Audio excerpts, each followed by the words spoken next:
외국인 투자 미쳤다. 한국에 이런 일이. 무슨 말일까요? 외국인 직접 투자가 많이 늘어났다는 뜻입니다. 게다가 제가 외국인 투자 미쳤다라는 제목을 달았잖아요. 외국인 직접 투자가 사상 최대대가 됐다는 뜻입니다. 누가 뭐라 그래도요, 외국인들은 한국에 많이 투자한다는 뜻입니다.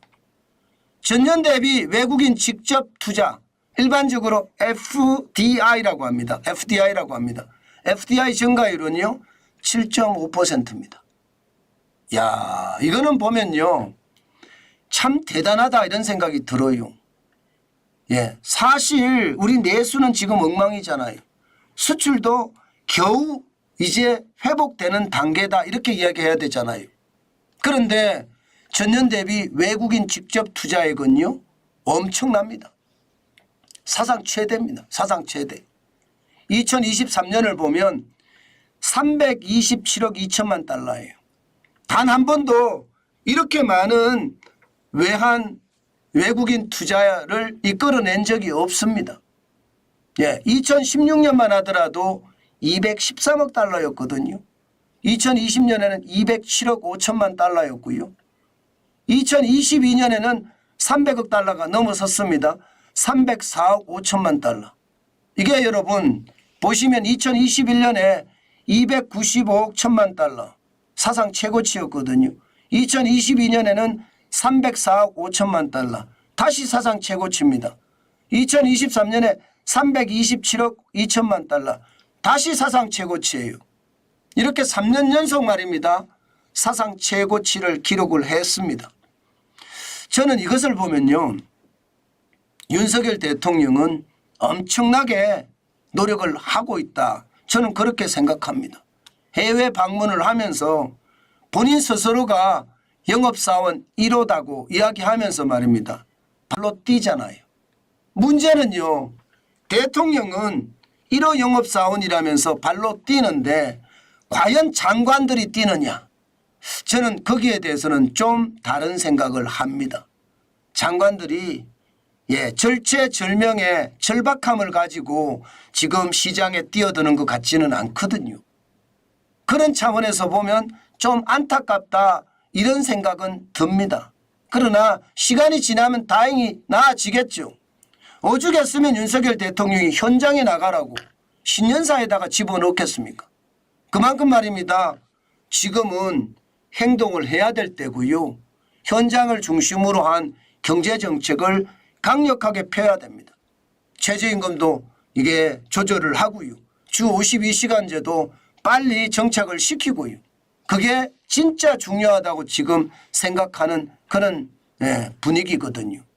자, 이렇게 투자한 사람들은 어떤 사람들인지 보면 여러분 이게 결국은 제조업에서 조금 줄었어요. 이게 조금 안타깝습니다.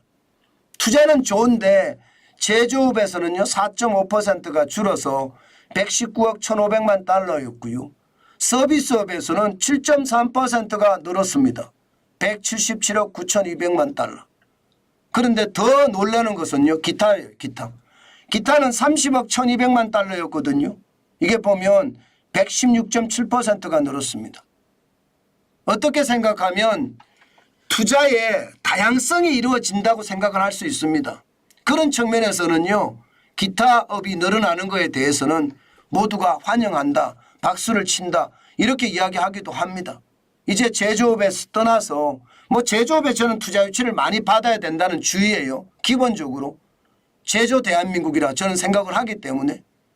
그렇지만 서비스업에서도 많이 늘고 특히 기타 다양한 분야에서 투자를 많이 받고 있다는 것은 고무할 만한 일이다. 저는 그런 생각이 들고요. 게다가 말입니다.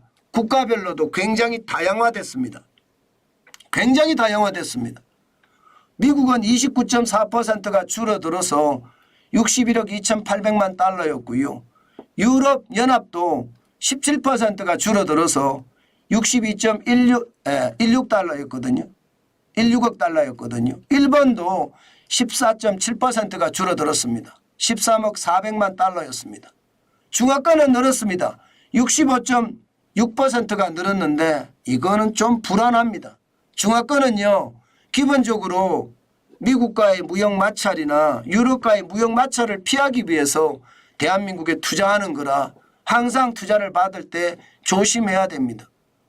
이게 투자를 받아서 공장을 지었는데 유럽에서 막고 미국에서 막으면 우리는 그냥 낙동강 오리알 신세가 되거든요. 잘못하면 큰일 나거든요. 그래서 중국에 대한 투자, 중화권의 투자는 굉장히 예의주시해야 된다.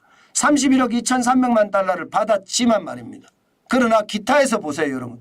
46.9%가 늘어났는데 159억 4,600만 달러거든요. 결국은 말입니다. 대한민국에 투자하는 사람들이 굉장히 다양화됐다는 뜻이에요. 저는 이게 굉장히 고무적인 일이라고 생각을 합니다. 우리가 수출을 할 때도 말입니다. 제1대 시장이라고 하는 중국이 우리 수출의 가장 많은 부분을 차지하고 있고요. 그 다음에 미국, 유럽, 동남아 이렇게 4대 시장이 전체를 장악하고 있는데 중국의 의존도가 굉장히 컸습니다. 그런데 최근에 낮춰지고 있잖아요. 미중 충돌에 의해서 낮춰지는 것도 있고요. 중국의 규제에 의해서 낮춰지는 것도 있고요. 이렇게 낮춰진다는 것은 어떻게 생각하면요. 위험을 조금 회피시켜 놓는다는 거예요. 미국의 어떤 상황이 늘고요. 유럽의 상황도 늘고요. 아시아의 상황이 더 늘어가면서 우리 시장은 중동이나 인도나 아프리카나 남미로까지도 확장되면서 국가가 더 강력한 네트워크를 가지는 것 저는 굉장히 중요하다고 보거든요. 그런 차원이라면 기타가 이렇게 늘어나는 것은요. 어떻게 생각하면 대한민국이 변해가고 있다는 그런 하나의 단적인 표현이 아닐까 저는 그런 생각은 해봅니다. 물론 여기서 중화권의 투자 다시 한번 말씀을 드리지만 무섭습니다. 그러나 그 무서움도요. 우리가 실사굿이라는 핵심적인 기준으로 시장을 들여다본다면요. 저는 그 무서움도 오히려 기회로 바꿀 수 있다고 생각을 합니다. 반드시 터부시하지는 말고요. 실사굿이로 생각하는 것 저는 굉장히 중요한 요소다. 이렇게 강조하고 싶습니다.